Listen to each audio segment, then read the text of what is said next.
Assalamualaikum warahmatullahi wabarakatuh.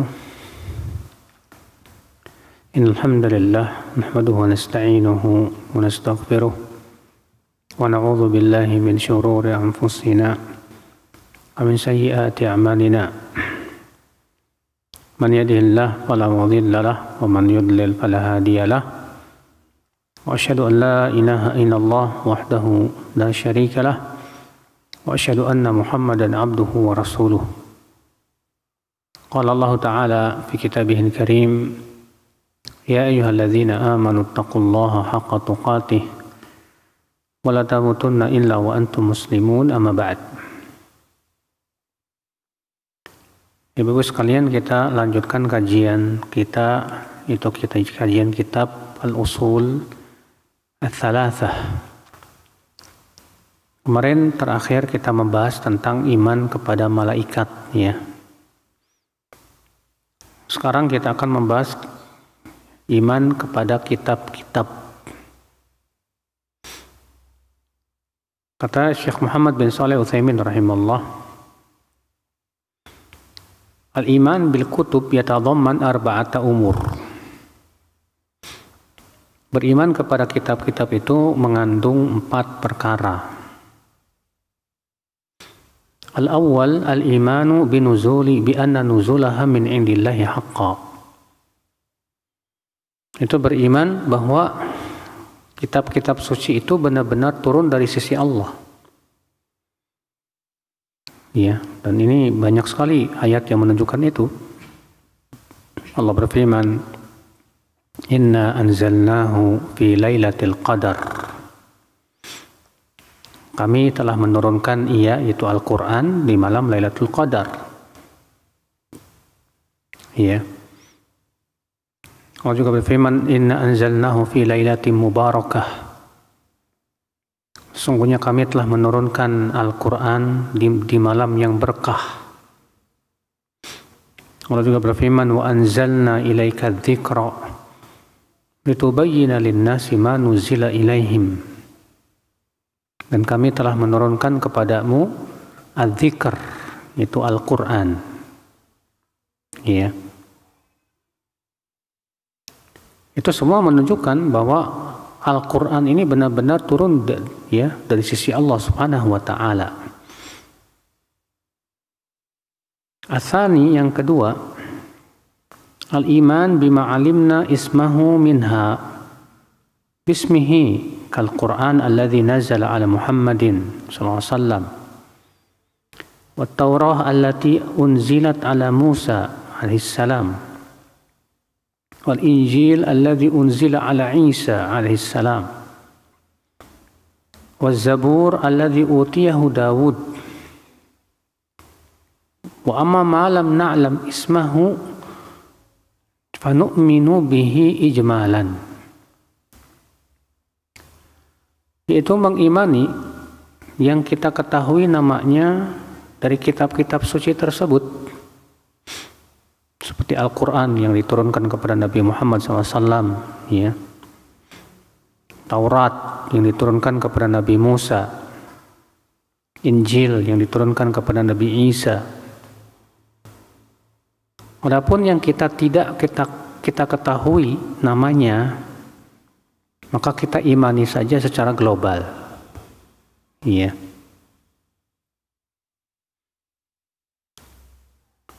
Ats-tsalits, yang ketiga, tasdiqu ma shahha min akhbariha. Membenarkan kabar-kabar yang sahih yang ada dalam kitab-kitab tersebut. Ka akhbaril Quran, seperti kabar-kabar yang dikabarkan oleh Al-Quran, ya, tentang kisah-kisah para nabi, kaum-kaum yang terdahulu, tentang kisah, ya, yang akan terjadi di masa depan, tentang hari kiamat. Maka wajib kita imani semuanya yang ada dalam Al-Quran itu. Wa akhbar ma lam yubaddal aw yuharraf min kutubi sabiqah. Adapun kitab suci selain Al-Quran, maka kita imani, ya, selama belum diubah-ubah. Kabar-kabar yang ada dalam kitab-kitab suci sebelum kita, ibu-ibu, kalau sesuai dengan yang dikabarkan oleh Allah dan Rasulnya dalam Al-Quran dan hadis, wajib kita imani. Tapi kalau tidak sesuai, wajib kita dustakan. Iya. Ar-rabi al-amalu bi ahkami ma lam yumsakh minha. Mengamalkan hukum-hukum yang belum dihapus. Ya, adapun hukum-hukum yang sudah dihapus, maka pada waktu itu kita tidak boleh mengamalkannya. Ya, seperti dalam Al-Quran ada ayat-ayat yang sudah dihapus hukumnya, Bu. Contoh Allah mengatakan, Ya ayyuhalladzina amanu la taqrabus salata wa antum sukara. Hai orang-orang yang beriman, jangan kamu dekati sholat dalam keadaan mabuk. Ya, berarti mafhumnya apa? Kalau tidak dalam keadaan sholat, maka boleh mabuk. Namun ayat ini sudah dihapus. Ya. Waridha wa taslim bihi. Sawa'an fahimna hikmatahu am lam nafhamha. Dan kita wajib ridha dan taslim terhadap hukum-hukum tersebut yang ada dalam Al-Quran, ya.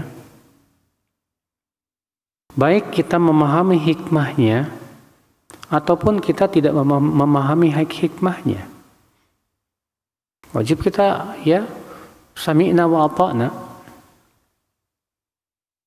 Wa jami'ul kutubis sabiqah mansukhatun bil Qur'anil azim.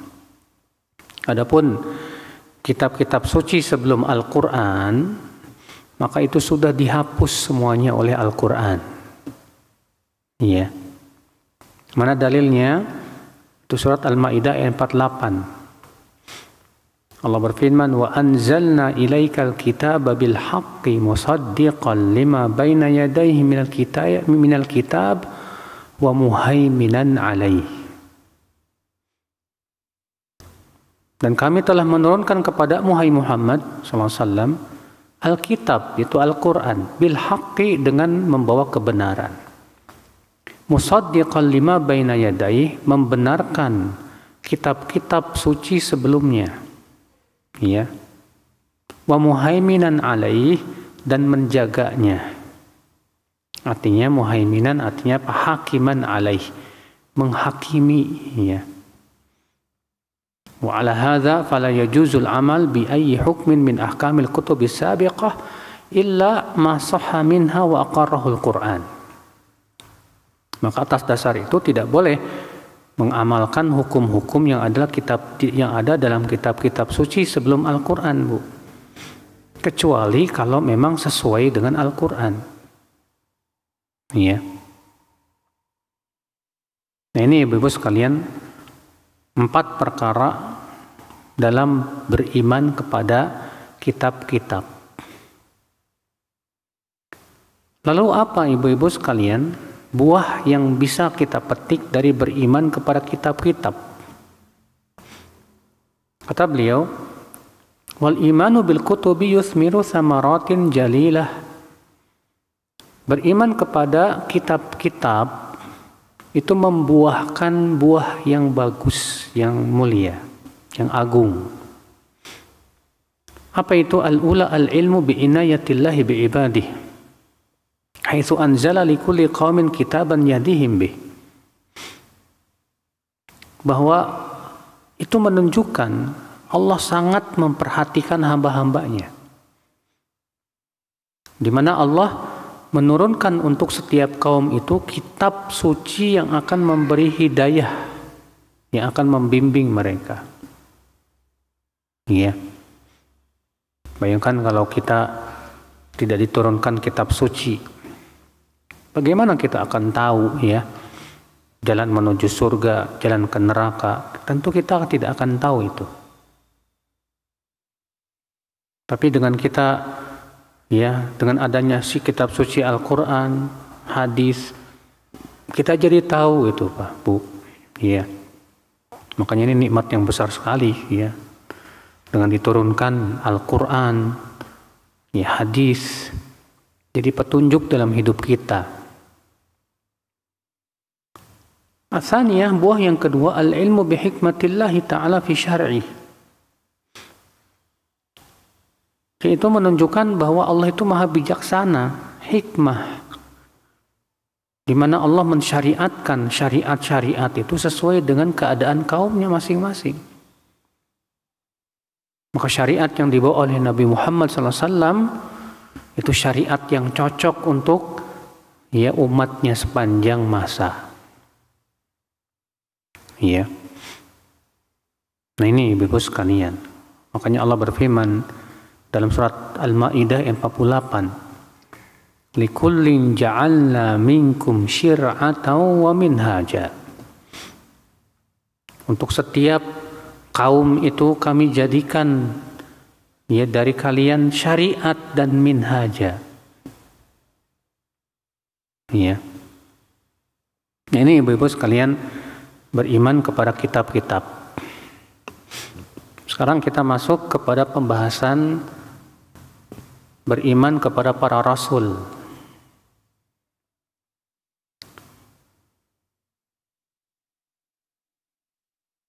Beriman kepada para rasul, ibu-ibu sekalian,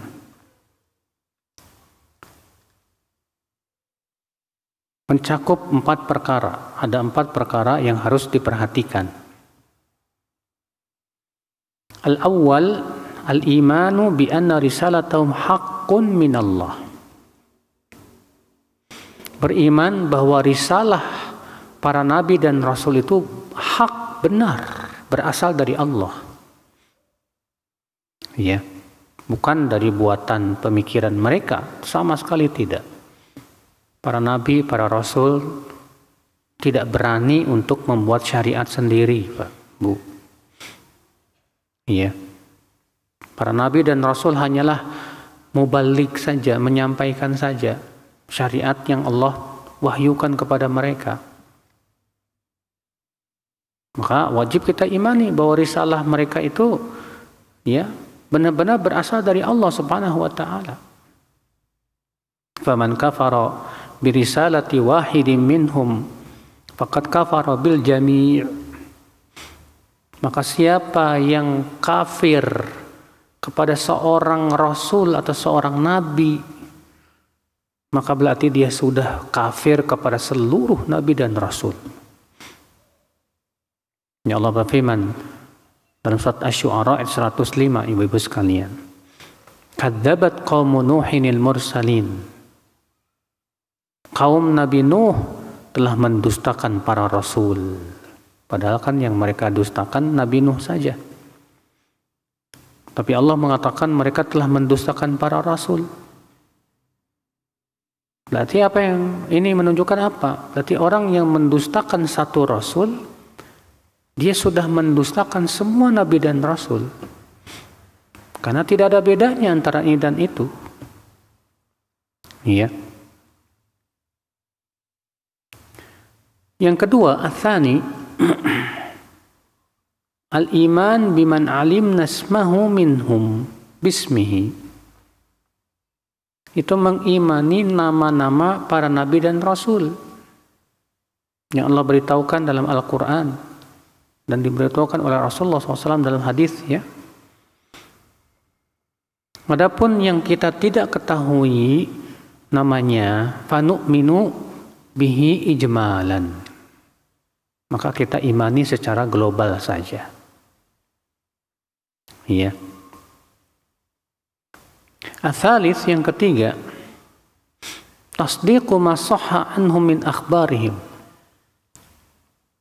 Wajib membenarkan kabar-kabar yang diberitakan oleh para nabi dan rasul selama sahih sanad-sanadnya, ya. Adapun kalau misalnya sanadnya tidak sahih, ya tidak boleh kita benarkan, ya. Ar-rabi al-amal bi syari'ati man ursila ilaina minhum. Mengamalkan syariat rasul yang diutus kepada kita. Itu siapa? Itu Nabi Muhammad sallallahu alaihi wasallam. Yang wajib kita amalkan itu syariat Nabi Muhammad SAW. Iya. Di mana Rasulullah SAW diutus untuk seluruh manusia, ibu-ibu. Iya. Allah berfirman, "Fala wa rabbik." Dalam surat An-Nisa ayat 65. "Fala wa rabbika la yu'minuna hatta yuhaqqimuka fima syajara bainahum. Thumma la yajidu fi anfusihim harajan mimma qadaita wa yusallimu taslima." Tidak demi Rabbmu, mereka tidak beriman sampai kapan? Sampai mereka menjadikan kamu sebagai hakim dalam perkara yang diperselisihkan di antara mereka. Kemudian tidak mendapatkan di dalam hati mereka haraj, rasa berat untuk menerima keputusanmu. Wa yusallimu taslima, dan mereka taslim dengan sebenar-benar taslim. Lihat ibu-ibu, di sini Allah bersumpah, "Fala wa rabbik," demi Rabbmu, "la yu'minun," mereka tidak beriman. Sampai kapan? Sampai terpenuhi 3 syarat. Artinya tidak akan sempurna iman seseorang kecuali kalau terpenuhi 3 syarat. Yang pertama apa? Menjadikan Rasulullah sebagai hakim dalam perkara yang kita perselisihkan. Iya. Banyak kaum muslimin tidak ridho ya dengan tidak mau menjadikan Rasulullah sebagai hakim dalam perkara yang diperselisihkan, dalam perkara yang dipersengketakan. Iya. Maka orang seperti ini hakikatnya belum beriman dengan iman yang benar. Ya. Syarat yang kedua apa? Kemudian mereka tidak mendapatkan rasa berat untuk menerima keputusan Rasulullah. Tapi merasa senang, merasa hatinya itu ridho dengan keputusan Rasulullah SAW. Maka orang yang tidak ridho dengan keputusan Rasul, ini dipertanyakan ini. Ya, dia pengikut Rasul bukan itu. Ya. Atau pengikut hawa nafsu, na'udzubillah. Syarat yang ketiga apa? Wa yusallimu taslima. Taslim. Menyerahkan diri dengan sebenar-benar penyerahan. Ya. Siap diatur oleh Allah dan Rasulnya. Demikian seharusnya kita, ibu-ibu sekalian, karena kita semua hamba Allah dan Allah mewajibkan kita mengikuti Rasulullah sallallahu alaihi wasallam. Kemudian kata Syekh Utsaimin, walil imani birrusul samaratun jalilatun minha, dan beriman kepada para rasul itu menimbulkan buah yang mulia, yang agung. Apa saja? Al-ula, yang pertama, al-ilmu bi rahmatillahi ta'ala wa inayatihi bi ibadihi haitsu arsala ilaihimur rusul liyahduhum ila siratillahi ta'ala. Itu kasih sayang Allah dan perhatian Allah kepada hamba-hambanya, di mana Allah mengutus kepada hamba-hambanya para rasul, para nabi. Untuk apa? Untuk memberikan hidayah mereka kepada jalan yang lurus, jalan Allah Subhanahu wa taala. Wa yubayyinu lahum kaifa ya'budun Allah. Para nabi dan para rasul itu, ibu-ibu, menjelaskan ya bagaimana tata cara beribadah kepada Allah. Li'anna al-aql al-bashari la yastaqilu bi ma'rifati dzalik. Karena akal manusia itu tidak bisa berdiri sendiri untuk mengetahui bagaimana kita berakidah tentang Allah, bagaimana kita beribadah kepada Allah. Ya. Maka alhamdulillah Allah utus para nabi, utus Rasulullah kepada kita menjelaskan tentang akidah yang harus kita yakini, ibu-ibu. Rasulullah SAW menjelaskan kepada kita bagaimana tata cara ibadah yang Allah ridhai dan cintai. Alhamdulillah, itu nikmat. Ya. Allah tidak serahkan kepada akal-akal kita. Kalau diserahkan kepada akal-akal kita, wah, riweuh. Yang ini begini, yang itu begitu. Karena setiap akal kan pasti beda-beda pendapatnya ya. Tapi ketika Allah jadikan parameternya adalah wahyu, yang Allah wahyukan kepada Rasulnya, nikmat jadinya. Asalnya buah yang kedua, syukuruhu ta'ala ala hadhihi ni'matil kubra. Itu mensyukuri nikmat Allah yang besar ini. Karena diutusnya Rasulullah, itu nikmat yang besar sekali, Ibu. Mensyukuri nikmat Rasul, bagaimana caranya, Bu? Caranya kita mengikuti jejak kaki mereka. Ikuti mereka. Jadikan mereka sebagai uswatun hasanah. Sebagaimana Allah mengatakan, laqad kana lakum fi Rasulillahi uswatun hasanah. Sungguh telah ada pada diri Rasulullah SAW itu suri tauladan yang baik, Ibu-ibu sekalian. Maka sebagai rasa syukur kita kepada Allah, ya kita kaji, kita pelajari itu hadis-hadis Rasulullah. Ya, bagaimana tata cara ibadahnya Rasulullah, bagaimana akidah yang harus kita yakini, bagaimana akhlak Rasulullah SAW, bagaimana tata cara muamalahnya Rasulullah SAW, bagaimana adab-adab yang Rasulullah diajarkan kepada kita. Coba kita pelajari sebagai rasa syukur kita kepada Allah Subhanahu wa Ta'ala. As-salisah yang ketiga, muhabbatur rusul wa ta'zimuhum wa thana'u alaihim bima yaliqu bihim li'annahum rasulullah wa li'annahum qamu bi ibadatihi wa tablighi risalatihi wa nushi li'ibadihi. Itu kita berusaha mencintai para rasul. Semua nabi dan rasul wajib kita cintai, Bu. Wajib. Ya, kita mencintai Rasulullah SAW wajib. Dan cinta kita kepada Rasulullah melebihi cinta kita kepada semua orang. Sebagaimana Rasulullah bersabda, la yu'minu ahadukum hatta akuna ahabba ilaihi min waladihi wa walidihi wan nasi ajma'in. Tidak beriman seseorang dari kalian sampai aku lebih ia cintai dari anaknya, orang tuanya, dan dari seluruh manusia. Subhanallah. Ya. Demikian pula kita mencintai Nabi Isa, Nabi Musa, para nabi semuanya wajib kita cintai mereka. Karena mereka hamba-hamba Allah yang dicintai oleh Allah Subhanahu wa Ta'ala. Ya. Maka kita hormati mereka. Kita, ibu-ibu sekalian, ya berusaha untuk ta'zim kepada mereka. Karena mereka adalah para rasul dari Allah. Mereka telah melaksanakan ibadah kepada Allah sebaik-baiknya. Mereka telah menyampaikan risalah dan mereka benar-benar telah memberikan nasihat kepada manusia. Iya. Nah, ini ibu-ibu sekalian, beriman kepada para nabi dan rasul.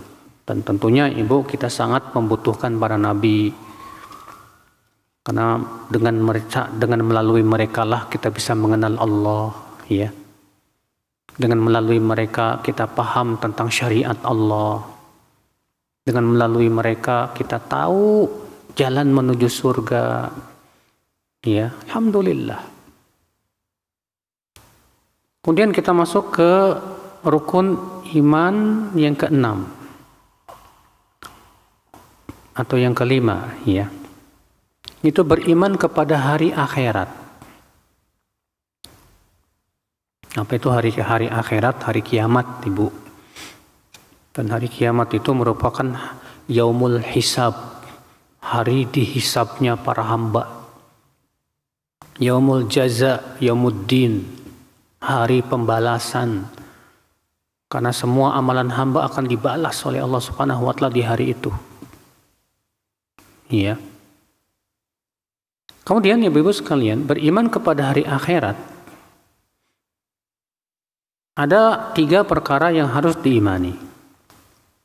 Kata beliau, wal imanu bil yaumil akhir yatadamman salasata umur. Beriman kepada hari akhirat mengandung 3 perkara. Apa? Al-awwal, al-imanu bil ba'ts. Beriman kepada kebangkitan. Manusia akan dibangkitkan dari kubur-kubur mereka itu. Wa ihya'ul mauta hina yunfakhu fis surin nafkhah ats-tsaniyah, yaitu akan dihidupkan lagi orang-orang yang mati, dibangkitkan dari kubur mereka ketika tiupan sangkakala yang kedua. Karena tiupan sangkakala yang pertama menghancurkan semuanya, Bu. Hancur semuanya. Iya. Adapun tiupan sangkakala yang kedua, maka bangkitlah ya dari kubur manusia. Iya. Fayaqumun nasu li rabbil alamin. Berdirilah manusia ya kepada Rabbul alamin, hufatan ghairu munta'ilin, dalam keadaan telanjang kaki, telanjang badan, belum disunat. Iya. Sebagaimana Allah berfirman dalam surat Al-Anbiya ayat 104, kama bada'na awwala khalqin nu'iduh wa'dan alaina inna kunna fa'ilin. Sebagaimana kami memulai penciptaan makhluk, maka kami akan kembalikan lagi ke awalnya. Itu sudah janji dari kami. Sesungguhnya kami pasti akan melakukannya, kata Allah. Iya. Pasti itu, Bu. Manusia semua akan dibangkitkan dari alam kubur. Dan bagi Allah membangkitkan manusia dari alam kubur mudah sekali. Iya. Dalam Al-Quran, ibu-ibu, Allah menceritakan tentang Ashabul Kahfi. Ashabul Kahfi ini 7 pemuda bersama seekor anjing. Yang mereka lari untuk menyelamatkan agama mereka. Lalu mereka berdiam di gua dan Allah tidurkan selama 309 tahun. Bayangkan, 309 tahun. Untuk apa Allah menceritakan tentang kisah Ashabul Kahfi, Bu? Untuk menunjukkan akan kekuasaan Allah. Bahwa Allah mampu loh menidurkan manusia sampai 309 tahun. Lalu kemudian membangunkannya lagi. Berarti itu menunjukkan bahwa Allah mampu untuk membangkitkan manusia dari alam kubur. Allah juga mengkisahkan dalam Al-Quran, Ibu, tentang kisah Nabi Uzair. Dalam surat Al-Baqarah itu ya. Di mana Nabi Uzair itu dijadikan oleh Allah tidur ya 100 tahun lamanya. Diwafatkan oleh Allah selama 100 tahun. Setelah itu Allah bangkitkan lagi, Allah hidupkan lagi Nabi Uzair. Ya, kemudian Allah bertanya kepada Nabi Uzair, "Kam labitha?" Berapa lama kamu tidur? Kata Nabi Uzair, "Labithu yauman aw yaumain." Ya, au ba'da yaum. Aku ya tinggal sehari atau setengah hari. Apa kata Allah? "Bal labitha mi'ata 'am." Justru kamu tinggal 100 tahun. Lalu Allah perlihatkan bukti-buktinya. Ya. Wanzur ila himarika walinaj'alaka ayatan linnas. Coba kamu lihat keledaimu itu. Ternyata keledainya sudah mati menjadi tulang belulang, Bu. Tiba-tiba tulang-tulangnya berdiri. Tiba-tiba dibungkus dengan daging, dibungkus dengan kulit, dan jadi keledai lagi hidup di hadapan matanya Nabi Uzair. Ya. Kenapa Allah kisahkan itu dalam Al-Quran? Untuk ya memahamkan kepada kita dan semakin menambah keyakinan, Ibu, bahwa bagi Allah mudah untuk membangkitkan orang yang sudah mati itu. Mudah. Nabi Ibrahim berkata kepada Allah, "Kaifa ya? Bagaimana engkau menghidupkan yang sudah mati ya Allah?" Apa kata Allah kepada Nabi Ibrahim? Awalam tu'min? Kamu tidak beriman? Kata Nabi Ibrahim, bala. Walakin liyatma'inna qalbi. Aku beriman ya Allah, tapi supaya lebih bertambah keimananku. Maka Allah menyuruh Nabi Ibrahim, ibu-ibu, ia mengambil 4 ekor burung. Lalu burung itu disembelih dan dipotong-potong. Kemudian dicampurkan. Kemudian disimpan di 4 puncak gunung.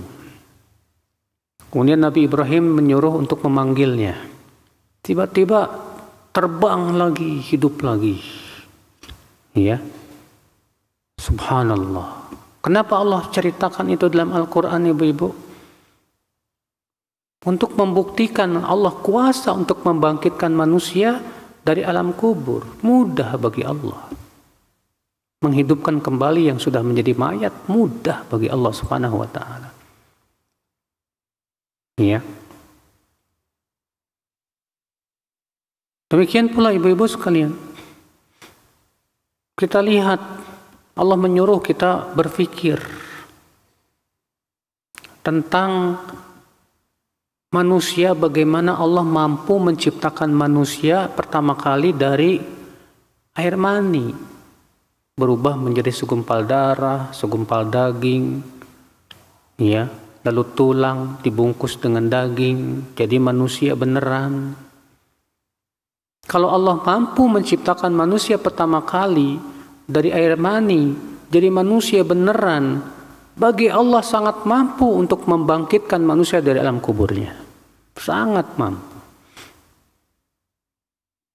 Makanya Allah mengatakan, ibu, ayahsabul insanu ayyutraka suda alam yakun nutfatan min maniyyin yumna thumma kana 'alaqatan fa khalaqa fasawwa faja'ala minhu zawjayn adh-dhakara wal untha alaysa dzalika biqadirin ala ayyuhyal mauta. Bukankah manusia tadinya berasal dari saripati air mani yang dipancarkan, ya, kemudian Allah jadikan ia segumpal darah, lalu Allah sempurnakan penciptaannya. Kemudian Allah jadikan manusia berpasang-pasangan laki-laki dan wanita. Lalu Allah menutup ayat itu dengan firman-Nya apa? Alaysa dzalika biqadirin ala ayyuhyal mauta.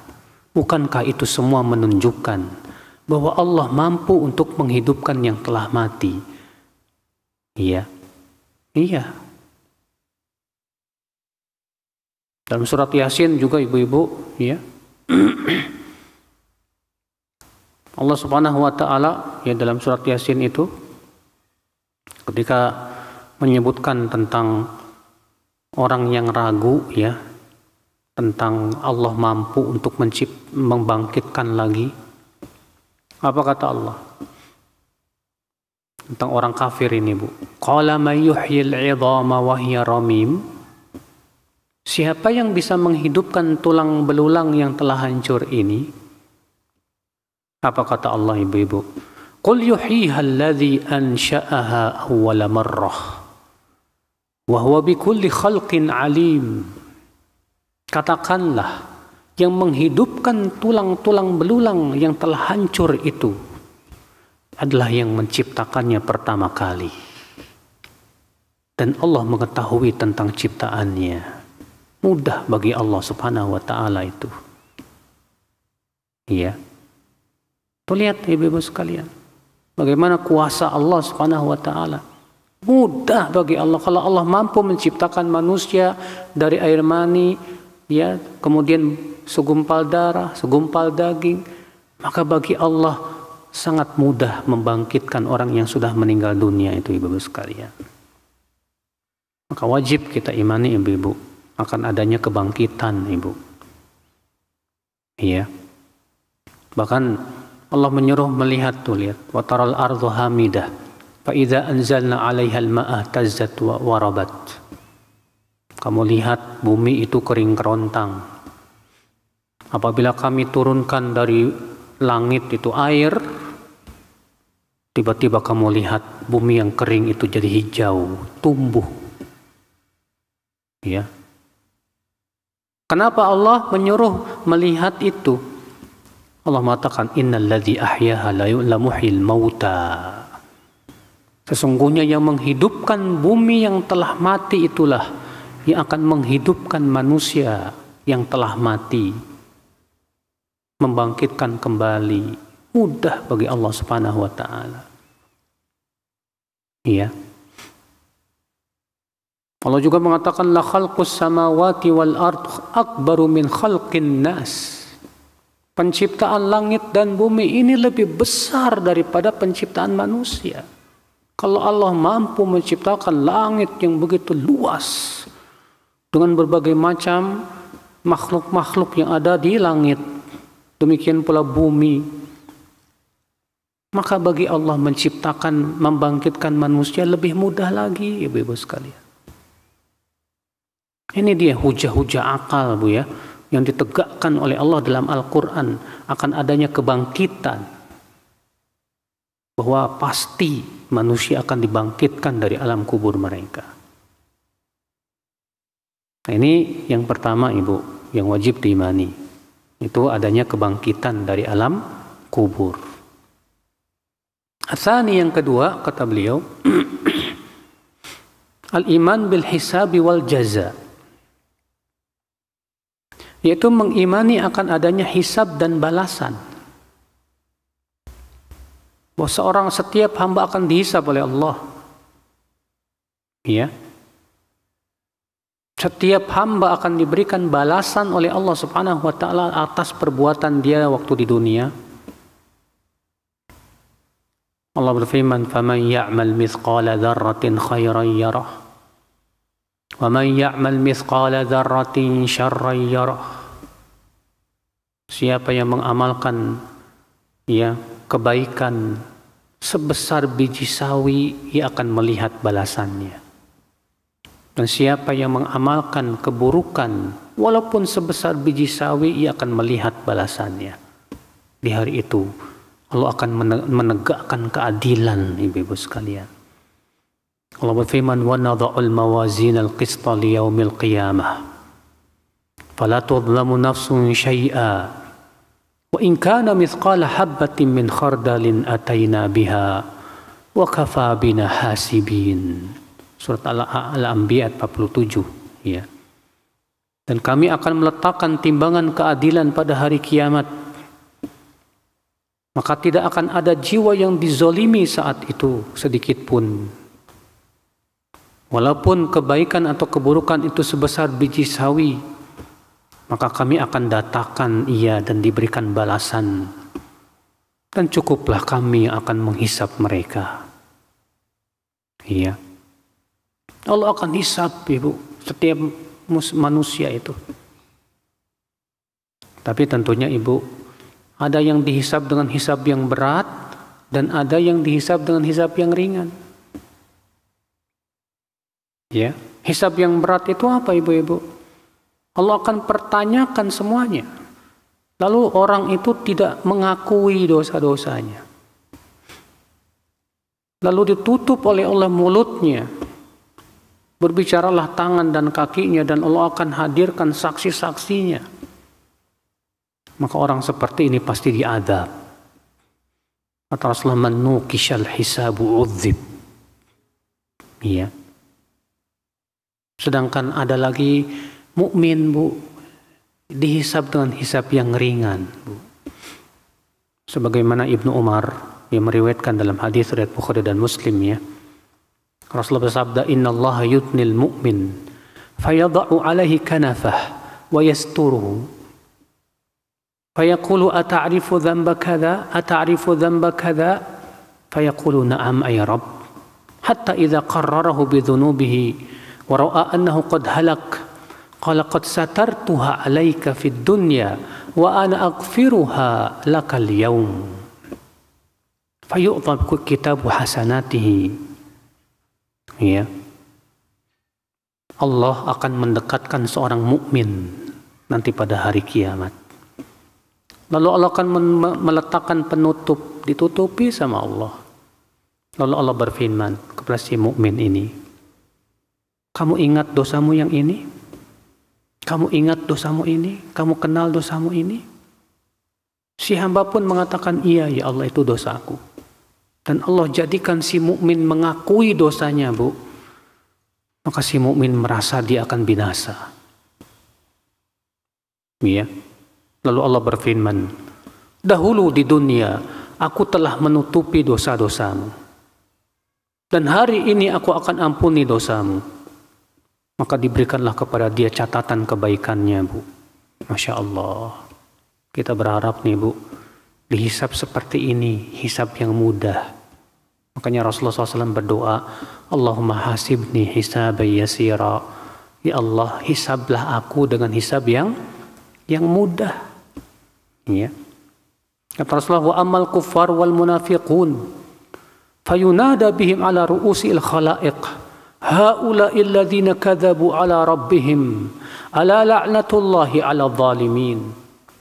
Adapun orang-orang kafir dan orang-orang munafik, maka akan dipanggil di hadapan seluruh manusia sambil dikatakan, mereka ini orang-orang yang mendustakan Rabb mereka. Ketahuilah laknat Allah atas orang-orang yang zalim itu. Iya. Nah, ibu-ibu sekalian, maka sebelum kita dihisab di hari kiamat, coba kita hisab diri kita sendiri. Hisab diri kita sendiri. Kata sebagaimana diriwayatkan dari Umar, beliau berkata, hasibu anfusakum qabla an tuhasabu. Hisab dirimu sendiri dulu sebelum kamu dihisab nanti di hari kiamat. Ya, hisab. Bagaimana cara menghisab diri kita? Ya, menghisab setiap perbuatan kita. Kata Ibnu Qayyim, muhasabatun nafs, menghisab diri itu di dua tempat, Bu. Yang pertama, qablal amal, menghisab muhasabah sebelum beramal. Penting itu. Apapun amalan yang mau kita lakukan, hisab dulu. Ya, hisab. Apa yang kita hisab sebelum kita beramal, Bu? Ya, ini diridhoi Allah apa enggak? Ibu-ibu buka HP, mau buka sebuah aplikasi ataupun mau buka apapun yang ibu mau tonton di HP itu. Sebelum kita buka HP, coba kita muhasabah dulu. Ini kalau kita bisa lakukan ini luar biasa nih, Bu. Ini berat sekali ya. Yang mau saya buka ini diridhoi oleh Allah apa enggak nih? Muhasabah kita, hisab dulu. Oh, ini enggak diridhoi oleh Allah, ini enggak ada manfaatnya. Udahlah, enggak usahlah saya tonton ini. Iya. Mendingan yang saya tonton yang ceramah-ceramah bermanfaat, hal-hal yang bisa menambah keimanan. Setelah kita beramal, hisab lagi. Dan ini tempat yang kedua dari muhasabah. Itu menghisab diri kita setelah beramal. Nah, terkadang ketika kita melakukan amal, sebelum sempat menghisab sebelum beramal. Setelah beramal langsung kita hisab, astagfirullah. Kok saya melakukan hal-hal yang sia-sia atau bahkan maksiat, na'udzubillah. Istighfar, minta ampun kepada Allah Subhanahu wa taala. Kalau ternyata amal tersebut amal kebaikan, hisab, ada enggak kekurangan pada amal tersebut? Masya Allah. Kok tadi saya sholat enggak khusyuk ya? Istighfar, minta ampun kepada Allah Subhanahu wa taala. Iya. Ini penting ibu-ibu, supaya kita nanti di hari kiamat dihisab dengan yang ringan. Maka siapapun di antara kita yang ingin dihisab ringan, hisab diri kita di dunia ini. Iya. Ats-tsalits, yang ketiga, al-imanu bil jannati wan nar. Beriman akan adanya surga dan neraka. Wa annahumal ma'al al-abadi lil khalq. Dan itulah tempat tinggal yang abadi, ibu. Tempat tinggal yang abadi itu di surga atau di neraka. Maka kita berpikir kemana kita akan melangkah, ke surga atau ke neraka ini. Kalau pengen masuk surga gimana dong? Taati Allah, taati Rasul. Selisihi hawa nafsu. Jangan pernah memanjakan hawa nafsu kita dan terus mengikuti hawa nafsu. Jangan. Tapi ikuti Allah, ikuti Rasul. Walaupun berat, tidak sesuai dengan hawa nafsu. Karena memang surga Allah itu mahal, Bu. Ya, nggak murah. Surga itu bukan murahan. Harus dibayar dengan pengorbanan. Harus dibayar dengan keimanan. Ya. Kalau kita pengen masuk surga, harus ada usaha, harus ada kesungguhan untuk menaati Allah, menjauhi maksiat, untuk beramal saleh. Ya. Sekarang kita pengen masuk surga, tapi kita hanya bisa berangan-angan, mau beramal saleh saja malas-malesan. Bagaimana kita akan bisa sampai ke surga, ibu-ibu? Iya, kecuali kalau Allah rahmati kita tentunya. Surga dan neraka itu hak, benar adanya, Bu. Benar ada. Maka kewajiban kita, Ibu, lari dari api neraka. Kita banyak di antara kita, subhanallah ya, kalau ditanya, kamu yakin ada neraka? Yakin. Kamu takut sama neraka? Takut. Tapi ternyata kok maksiatnya jalan terus, gimana ini? Berarti rasa takut kepada nerakanya ini kurang sekali ya. Fa'allahul musta'an, ibu-ibu sekalian. Orang yang takut dari neraka harusnya gimana dong? Lari, tinggalkan maksiat, jauhi maksiat, taati Allah. Ya, karena kita tahu neraka itu azab yang sangat keras. Kita tidak ingin masuk neraka, ibu. Apalagi na'udzubillah kalau sampai kekal di neraka selama-lamanya akibat kesyirikan yang kita lakukan, na'udzubillah. Karena orang yang mati di atas kesyirikan, orang yang mati di atas kekafiran abadan, selama-lamanya nggak bakalan bisa masuk surga. Allah berfirman, innallaha la yaghfiru an yushraka bih wa yaghfiru ma duna dzalika liman yasha. Sesungguhnya Allah tidak akan mengampuni dosa syirik dan mengampuni dosa yang lebih rendah dari kesyirikan. Ya, ibu-ibu sekalian. Nah ini ibu-ibu sekalian ya, beriman kepada hari akhirat, dan insya Allah kita lanjutkan pada pertemuan yang akan datang. Dan kita buka tanya jawab. Barangkali ibu-ibu ada yang mau nanya, silahkan.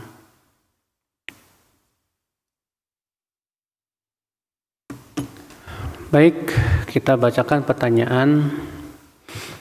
Saya adalah istri kedua. Dosakah saya memberitahu suami atas keburukan istri pertama dalam hal perselingkuhan dan saya menyaksikannya? Apakah suami saya wajib menceraikannya atau tidak? Bu, keburukan kalau dilakukan secara sembunyi-sembunyi lebih baik jangan disampaikan. Karena Nabi SAW sabda, kullu ummati mu'afan illal mujahirin. Setiap umatku itu dimaafkan kecuali yang terang-terangan, Bu. Kecuali yang terang-terangan.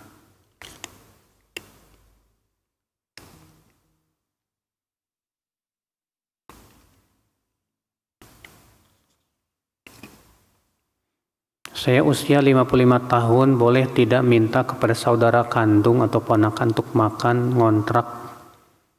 Perlu Ustaz ketahui saya janda tinggal mati dan tidak punya anak. Apa hukumnya? Ibu, seorang wanita memang ya harus ditanggung hidupnya oleh saudara laki-lakinya kalau masih ada. Ya.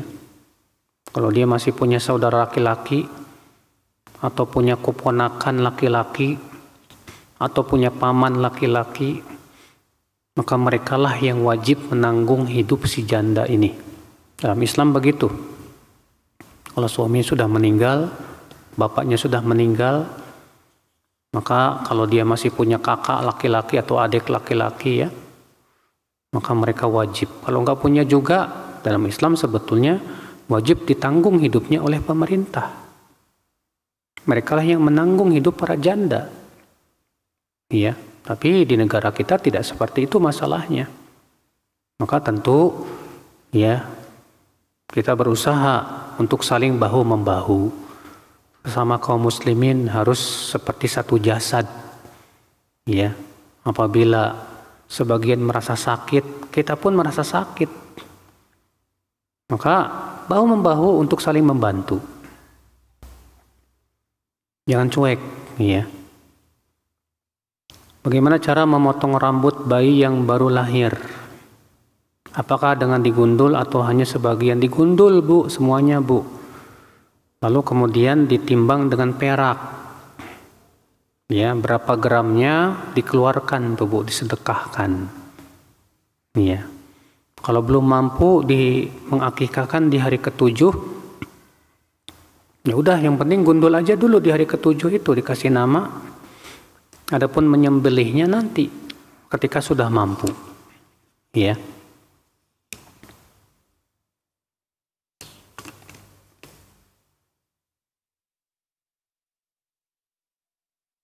Bagaimana cara membasuh kepala untuk wanita saat berwudu karena rambut panjang yang tebal membuat air sulit terkena merata? Ya cukup, kan yang diperintahkan oleh Allah itu adalah mengusap kepala, Bu. Kalau rambutnya tebal panjang, maka cukup diusap kepalanya sampai ke tengkuk, udah selesai. Nggak harus rambutnya semuanya. Karena yang Allah perintahkan itu adalah wamsahu biru'usikum, usaplah kepalamu. Ya. Kepala itu sampai ke tengkuk.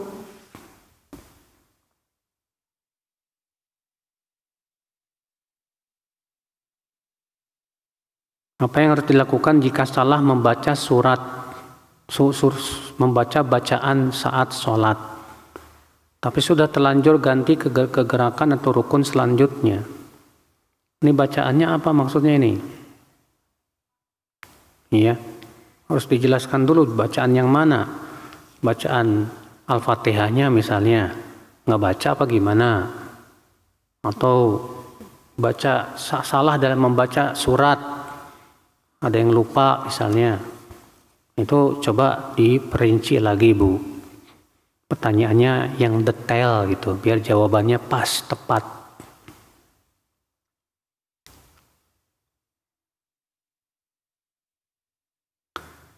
Saya terkena was-was semenjak bertaubat atau memperbaiki diri. Saya ini sudah taubat dari dosa terutama saat Ramadan. Saya sudah tahu dan semua ulama dan ustadz salaf mengatakan cukup diqadha dan tidak ada kafarat. Tapi saya merasa tidak tenang, Ustadz.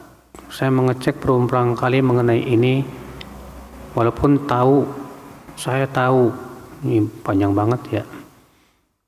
Ibu, kewajiban ibu adalah taubat. Dan yakin kalau kita taubatnya dengan taubat yang nasuh, insya Allah Allah terima taubat kita. Dan jangan pernah mengulangi lagi perbuatan itu.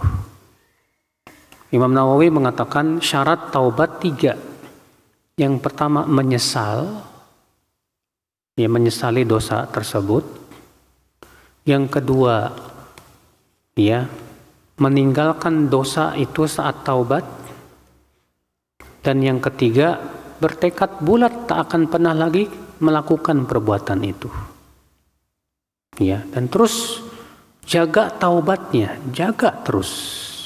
Jangan sampai kemudian kembali lagi, ya. Jika seseorang bertaubat, dia akan harus berjanji dan bertekad untuk tidak mengulangi dosa tersebut. Bagaimana jika saya pernah bertaubat lalu berkata, ya Allah, saya berjanji tidak akan mengulangi dosa tersebut lagi? Maka, apa sih ini? Lalu setelahnya saya malah beberapa kali terjerumus lagi ke dosa tersebut. Setiap ibu terjerumus lagi ke dosa tersebut, segera taubat lagi. Ya, dan berazam untuk tidak melakukannya. Dan berazam ini bukan hanya sebatas berazam, Bu, tapi juga meninggalkan sebab-sebabnya. Kenapa? Apa sebabnya kita terjerumus lagi? Ya, ini penting supaya kita bisa menjauhi sebabnya. Kalau kita bisa menjauhi sebabnya, insya Allah kita bisa istiqomah di atas taubat kita. Iya. Bolehkah mengizinkan anak perempuan kuliah di luar negeri? Orang tua hanya mengantar dan nanti kembali lagi tidak menemani di sana. Ini luar negerinya di mana ini Bu nih? Kalau di negeri kafir, aduh Bu, fitnah di sana dahsyat loh Bu. Iya. Kita tidak tahu bagaimana pergaulan di sana. Jangan pernah merasa pede, anak perempuan saya sudah kuat imannya. Ya subhanallah. Ya, berapa banyak orang-orang yang tadinya ya ngaji, alhamdulillah, gara-gara pergi dia ke luar negeri belajar sekolah, pulang-pulang sudah berubah. Ada itu. Ya, waktu berangkatnya masih masih pakai jilbab rapih. Pulang-pulang ternyata sudah lepas jilbab, Ibu. Iya. Ibu, keselamatan agama anak itu harus kita pelihara segala-galanya. Jangan sampai hanya mengejar dunia, kita korbankan agama anak. Bu. Dunia sementara, Bu. Ya. Dunia sementara, ingat. Akhirat itu yang akan kekal. Jangan sampai dikorbankan agama anak kita demi hanya untuk mengejar dunia. Ya. Ingat, rezeki Allah sudah tanggung. Setiap orang sudah Allah tanggung rezeki masing-masing. Siapa yang bertakwa kepada Allah semakin membuka pintu rezeki. Allah berfirman, "Wa may yattaqillah yaj'al lahu makhraja." Siapa yang bertakwa kepada Allah, Allah akan berikan padanya jalan keluar. Ya. Bagaimana hukum menjadi guru yang mengajar pelajaran seni musik? Aduh, Ibu. Musik itu haram dengan ijma' para ulama. Yang menghalalkan musik cuma Ibnu Hazm, itu pun sudah didahului oleh ijma'. Dan dalil-dalil tentang haramnya musik jelas, tegas. Terus Ibu mau jadi guru musik? Pertama, Ibu sudah melakukan keharaman. Ibu mengajarkan sesuatu yang haram, jadi dosa jariah buat Ibu. Iya.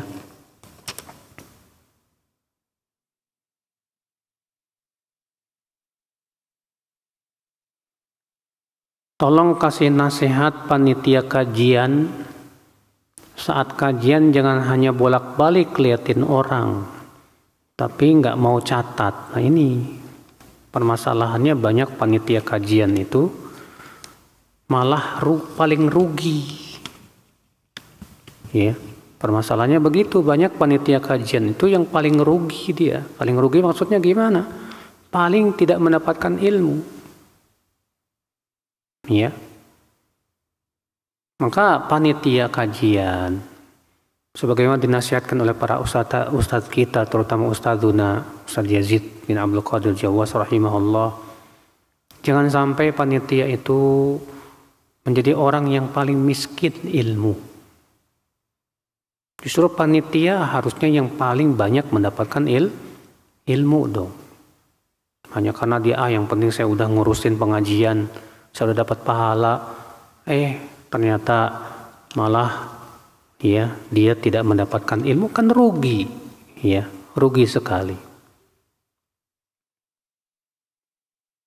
Cara menasihati ibu yang lisannya suka gibah. Semua orang dan jualan es batu ya digibahin juga. Masya Allah. Ini hobinya, hobi yang terlarang ini. Cara nasihatinya, coba Bu, ya saya mau bacakan sebuah surat, Ibu, bagus banget.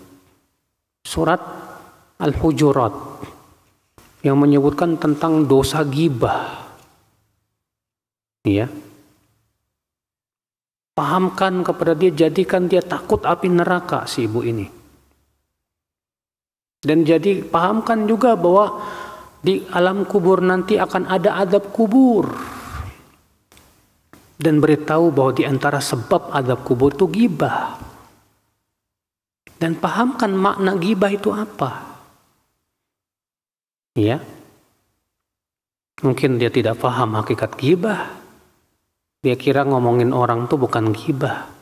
Selama niatnya bukan ghibah. Karena sebagian orang kan mau ghibah itu ngomong dulu. Maaf ya, saya bukannya mau ghibah.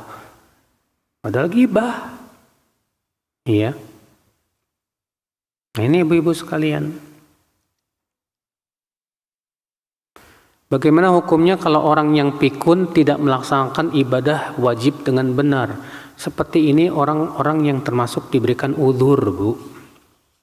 Allah berfirman, la yukallifullahu nafsan illa wus'aha. Allah tidak memberikan beban kecuali sesuai dengan kemampuannya. Adik saya sedang futur dan masuk dalam jurang maksiat. Bagaimana menumbuhkan kembali imannya? Bawa ke majlis taklim. Futur itu akibat apa? Enggak mau duduk di majlis taklim. Futur itu akibat maksiat. Ya. Ingatkan tentang hakikat kehidupan. Ingatkan kematian. Bilang kepada adiknya, Dek, tidak ada yang bisa menjamin kita ini mati, hidup kita akan panjang umurnya. Iya. Apa kamu tidak takut, Dek, kalau kamu berbuat maksiat ternyata Allah wafatkan kamu di atas maksiat? Kamu nggak takut? Iya. Coba sering bawa ke tempat kajian supaya imannya tumbuh. Karena iman itu seperti pohon. Pohon itu harus selalu disiram tiap hari. Supaya apa? Supaya dia tumbuh dengan baik. Dikasih apa? Dikasih pupuk. Demikian pula pohon iman harus selalu disiram setiap hari, setiap saat, supaya pohon iman itu tumbuh dengan bagus. Ya. Ana baru belajar tahsin, tajwid dan makharijul huruf di usia 56. Sekarang usia 62. Namun masih susah lisan ini, Ustadz, menyebutkan beberapa huruf tertentu. Apakah Ana berdosa? Tidak, karena ibu sudah berusaha. Ya, ibu tidak meremehkan. Ibu sudah berusaha. Sementara Allah berfirman, la yukallifullahu nafsan illa wus'aha. Allah tidak membebani jiwa kecuali sesuai dengan apa? Kemampuan. Demikian, saya kira cukup. Mohon maaf tidak semua pertanyaan bisa saya jawab. Subhanakallah bihamdik. Asyhadu an la ilaha illa anta astaghfiruka wa atubu ilaik. Wassalamualaikum warahmatullahi wabarakatuh.